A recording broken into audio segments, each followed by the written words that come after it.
Hello everyone, welcome to my YouTube channel जिसका नाम है दी एनबीटी टॉक्स। और मेरा नाम है पुनीत अरोड़ा और मैं आपको जो बताने वाला हूँ that is something different, that is very interesting too guys. बहुत इंटरेस्टिंग बात है। आपको पता है, जैसे मैं आपको बताऊं, एक वर्ड है बेबी। अगर मैं इसे बहुवचन कर दूं तो क्या बनेगा? बेबीज। बेबीज बोलते हैं। पर आपको पता है, लिखने में आप इसे ऐसे नहीं लिखते हैं। लिखने में क्या लिखते हैं आप? लिखने में ऐसे लिखते हैं, बेबीज। क्या कभी आपने गौर फरमाया है कि आई ई एस क्यों लगा है? कभी ध्यान दिया है ये आई ई एस क्यों लगा है? अरे ऐसा भी तो लिख सकता हूं मैं, बट मैंने ऐसे क्यों लिखा? लिखा ही जाता है ऐसे है। उसका एक रूल है, उसका एक वजह है, उसका एक कारण है। आपको पता है, ये आई ई एस जब हम एस या ई एस लगाते हैं तब ये आई एस का क्यों बनता है? उसका एक नियम है, जहां पे वाई,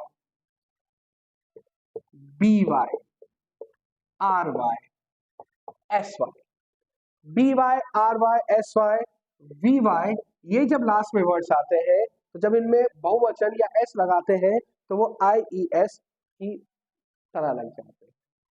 जैसे बेबी, बेबी। लोरी, लोरी नहीं होती, लोरी। समझे आप? Baby, babies. Lorry, lorries. Country, country देश, कंट्रीज। कितनी कंट्रीज है? आईएस लगता है ना भाई, कंट्री, कंट्रीज। ऐसा होता है, ऐसा हम अक्सर करते हैं। ठीक है। हरी, हरीज। अरे हरी। स्टडी, अब पढ़ना हो गया, स्टडी, स्टडी। स्टडी यानी पढ़ता है भाई, ही। मैं बोलूंगा ही स्टडीज, लेकिन जब लिखूंगा तो मैं उसे ऐसे नहीं लिखूंगा कि S U D Y S, मैं उसे लिखूंगा इस तरीके से।